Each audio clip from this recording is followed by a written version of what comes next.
This is Positively Farming Media.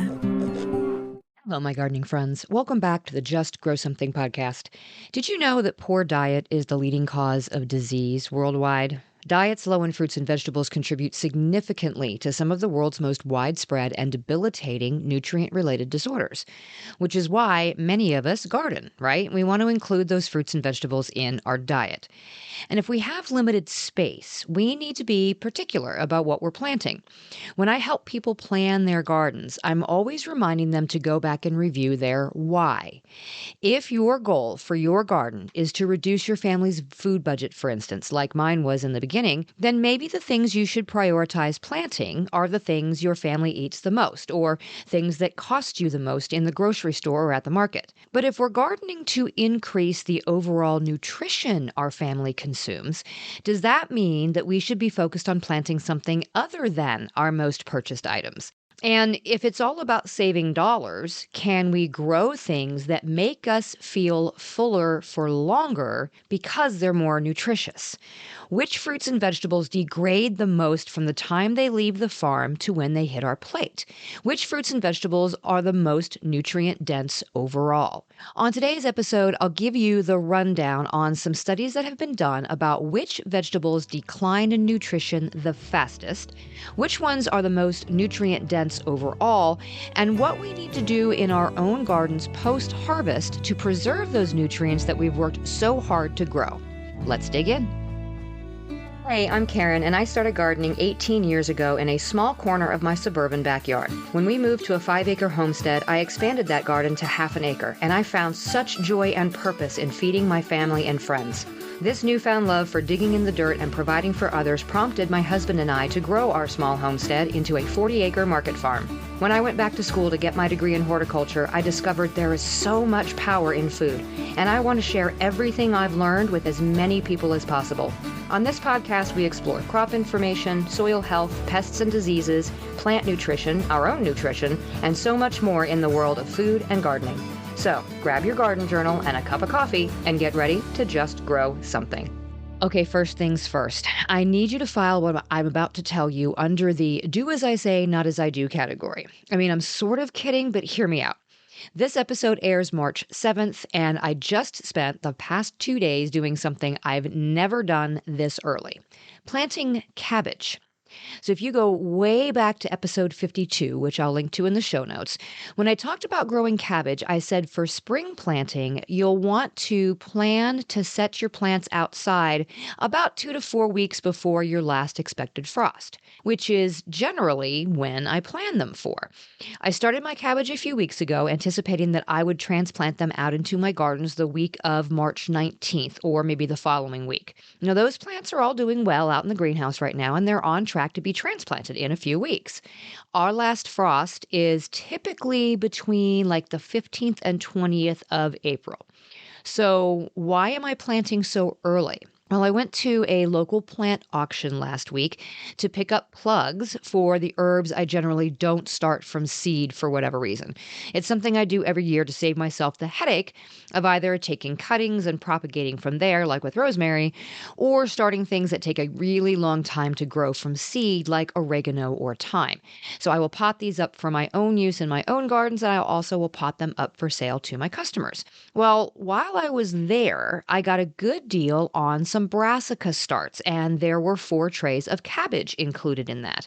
They were all healthy and the perfect size for transplanting. It just so happens that I had been checking the soil temperature of the barn bed where my spring cabbage is going to be planted, and last week it was already up to 48 Fahrenheit. Now, cabbage likes air temperatures between 39 and 75 Fahrenheit, about 4 to 24 Celsius, but not extended time periods above or below that. Now, that below temperature is why I typically wait until about 4 weeks before our last frost to plant. We can have nights down into the teens and days only in the mid-20s pretty frequently up until that point. But I had the plants, the soil temperature was fine, it was nice and warm the past 2 days, and the 10-day forecast only shows a handful of days where we'll dip below 39. and I have frost cloth, so I went for it. It was a great opportunity for me to get something in the ground and knocked off my list because my potato field isn't ready yet, and we're looking at 3 or 4 days in a row of rain. So I really wouldn't want to plant my potatoes ahead of that anyway. So I managed to get 6 rows of cabbage and 3 rows of onion sets planted in between them. And it was 73 degrees Fahrenheit yesterday. I couldn't help myself. It was beautiful outside. I'm just going to have to find space for all the seedlings that are waiting in my greenhouse that have just been booted from their in-ground space by the ones that I planted. And I will absolutely document all this in my garden journal so I can compare to previous years and see how well this works. These cabbage may not get to maturity any earlier, or it may be a case that we're having a warmer than usual start to the spring, and they wouldn't have formed their heads if I had waited any longer. So that's why we write these things down. So why am I telling you this?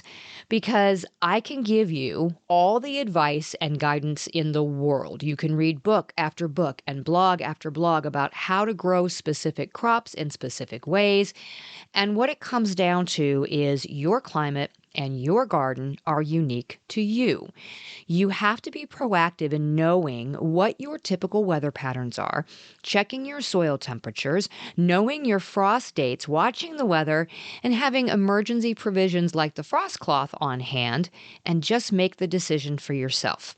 I always say with cool weather crops, gardeners tend to plant too late, and with warm weather crops, they plant too early. So may your soil temperatures and air temperatures be your muse, and your garden journal be your guide. All right, let's talk nutrition. There is a reason that I include the nutritional value of every crop when I do crop-specific episodes. I think it's important that what we're spending so much time on growing in the garden not only tastes good, but is fueling our bodies too.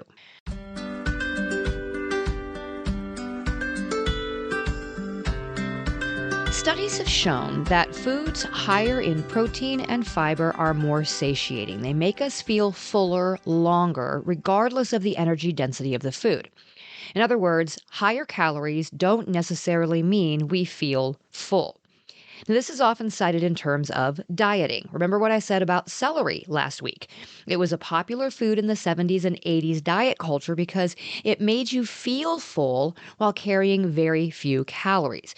Now, if you're trying to cut calories in order to lose weight, that might be a good thing. Some fruits and vegetables have very low energy density. Those foods are a challenge to overeat, especially if you're not adding like fattening dressings or dips to them. But what about nutritional density?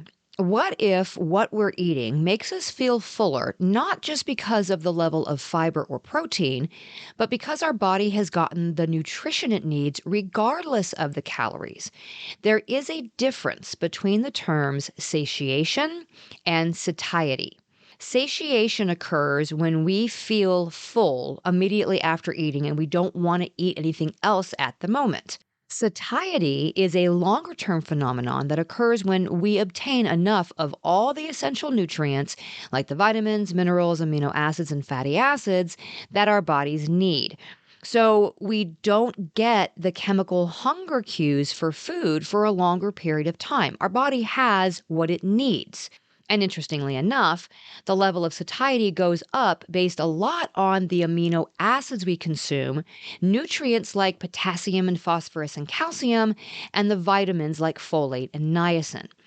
So this is why we can eat a yummy, sugary donut and feel satiated for a little while, but then we start feeling hungry again much more quickly than if we had had, say, a baked potato.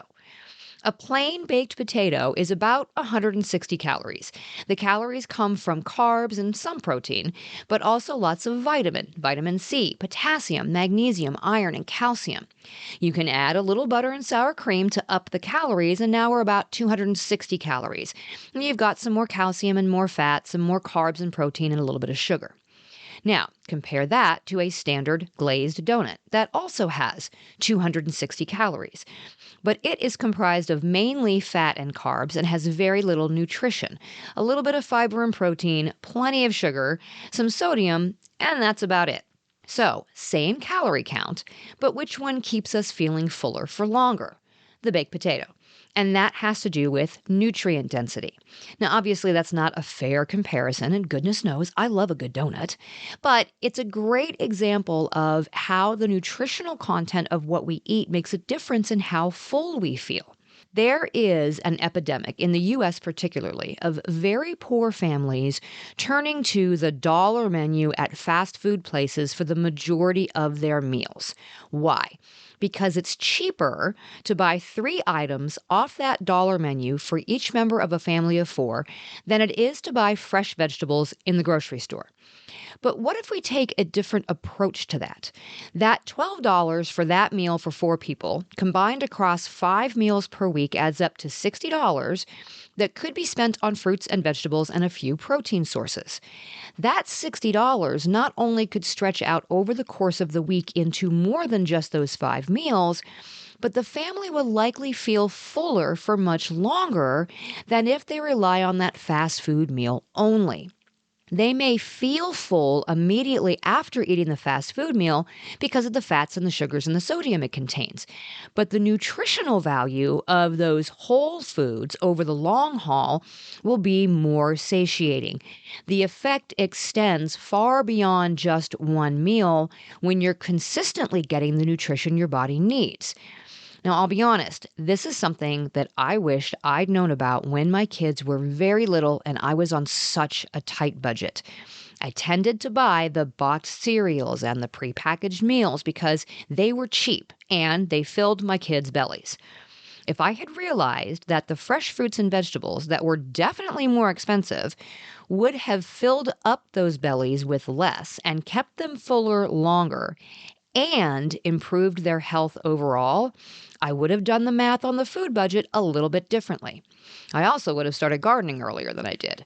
But we don't know what we don't know, right? Which is why I say when you're planning your garden, you need to keep your goals in mind. And if your goal is to either decrease the family food budget or increase the nutritional content of your foods, or maybe both, then choosing the right vegetables to grow may be your starting point for deciding what to plant. Because the problem doesn't just stop at the foods we're eating. How the nutrition of that fruit or vegetable holds up before it gets to the grocery store is one more piece to the puzzle.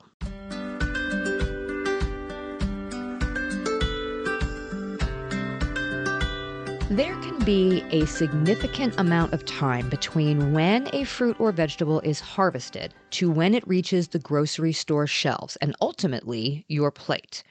During that time, the produce can experience some significant nutrient degradation.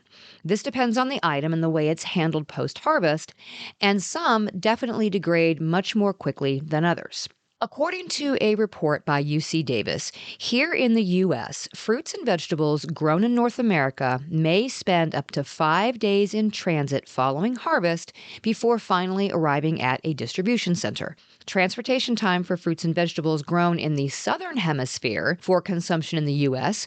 ranges from as little as a few days if transported by air freight to several weeks if sent by refrigerated ship. Yes, several weeks. And then once they get to the store, those fruits and vegetables may spend 1 to 3 days on display prior to being purchased by us, and then we may store them for up to a week prior to actually consuming them. That is a significant length of time from harvest to plate. And a lot of that nutrient degradation that those fruits and vegetables are experiencing is specific to those micronutrients we were talking about. Things like vitamin C, B6, A and E, thiamine, riboflavin, niacin, etc. Let's take that first one, vitamin C, as an example. Vitamin C losses in vegetables stored at 39 Fahrenheit or 4 Celsius for 7 days range anywhere from a 15% loss in sweet peas to 75% loss in spinach and 77% loss in green beans. Now, the colder the produce is kept, the slower the losses, which is why most produce is shipped at temperatures around 32 Fahrenheit or 0 Celsius. But that temperature ends as soon as it gets to the store shelves and then moves into most of our home refrigerators. Most of us don't keep our refrigerators that cold. So, which fruits and vegetables lose their nutrients the fastest? Which ones should we try to grow ourselves if they're in our diet in order to preserve those nutrients? We'll talk about that right after this. It's time to get moving on the gardening season, and the folks at Elm Dirt have us covered. From potting mix to worm castings, their fantastic plant juice and bloom juice, even their new kelp mist foliar spray. They've got what we gardeners need for starting and growing plants of all kinds. They've even got gift bundles for the beginning gardener or the plant lover in your life. Listeners of this podcast get a free bottle of bloom juice with any purchase from Elm Dirt. So head to justgrowsomethingpodcast.com/dirt and use code JUSTGROW at checkout for your free bottle. The link is in the show notes.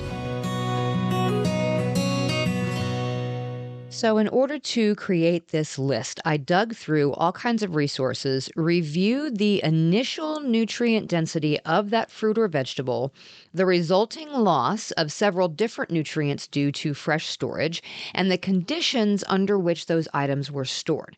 Now, this list is not at all comprehensive because certain fruits and veggies degrade differently. So I looked at the overall number of nutrients that were lost and just did the best I could in terms of this not being a paper for a scientific journal, okay?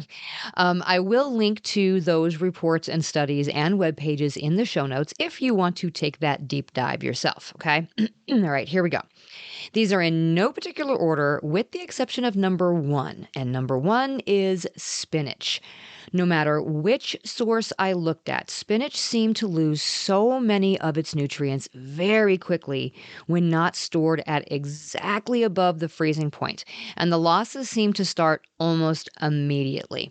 I mean, if we just take a look at vitamin C, within a day of being harvested and held just slightly above freezing, spinach lost 64% of its vitamin C. That's insane.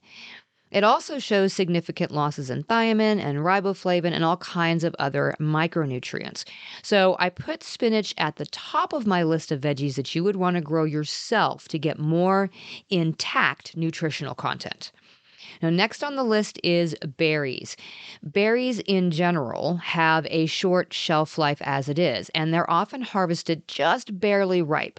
Ripe enough to look good, but not to really taste like much because they need to be shipped and they still have to make it to the store shelves looking good. So, number 1, they may not have fully developed all of the nutrients that would normally be available if they were picked at the peak of ripeness.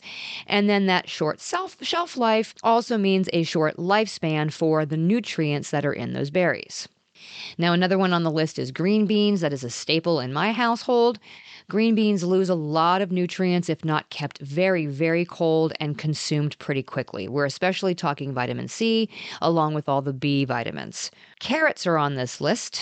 Carrots in the store tend to have been in storage for an extended period of time before getting to you because they're what's considered good keepers when it comes to commercial sales, which means they can be stored for a long period of time and still look good and be crisp in texture. But this isn't telling you a whole lot about the nutrient content of them. This also means they've been losing nutrients that whole time. So I'd opt for homegrown if you can swing it. And then to round out the list, we've got any of the summer squashes. The thing about zucchini and yellow squash and any other summer squash is that they are transported and stored at higher temperatures, usually around 50 Fahrenheit, because they have a high sensitivity to chilling injury. You'll see pitting on the surface, sunken lesions, and some dehydrating on the ends of the squash if they're exposed to lower temperatures for too long in transit and storage, which makes the fruits less than attractive, and then they're unable to be sold. But this also means the nutrients are degrading more quickly than if they were able to be stored at a colder temperature. So, to round out my 5, spinach, berries, green beans, carrots, and any of the summer squashes.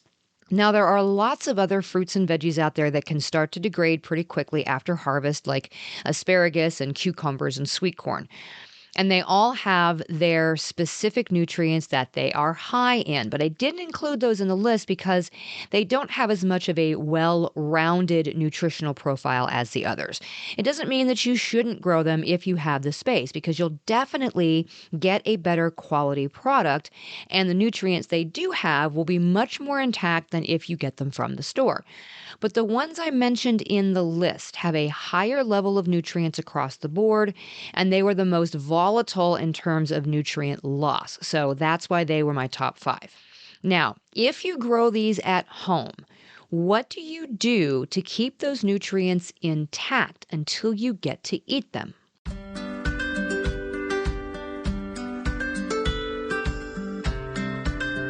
The big thing about growing these at home is that you can harvest as you need them. If you can plan succession plantings where you don't need to harvest everything all at once, you can harvest what you need when you need it and bring them into the kitchen just before you plan to eat. That is the most nutritionally dense food you can possibly eat. Next, we need to know how each one should be cleaned and stored properly. Now, for each crop episode we do here, I always include the harvest and storage practices, and that's so you can familiarize yourself with these things for each item that you're growing.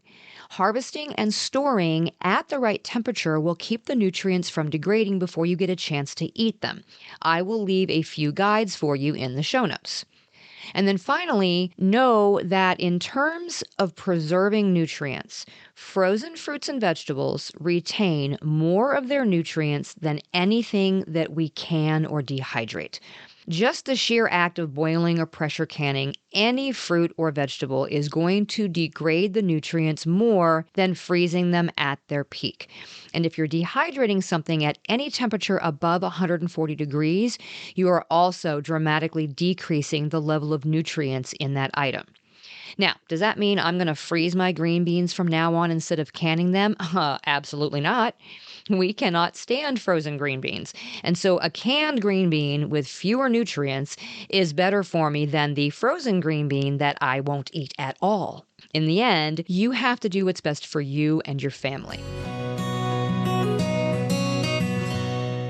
And that's what it boils down to with everything, right? Do the best you can. If you can't manage to grow any of the things that were on this list, look at getting them directly from a farmer at the farmer's market. In most instances, that item has been harvested within the previous 24 hours, and sometimes within just a few hours of you buying them. Barring that, look at buying these items frozen in the store if you and your family will eat them that way. That doesn't include green beans for us, but just about everything else. The nutrients are going to be more preserved than if you buy the fresh version that's been shipped and stored, rather than flash frozen within hours of being harvested.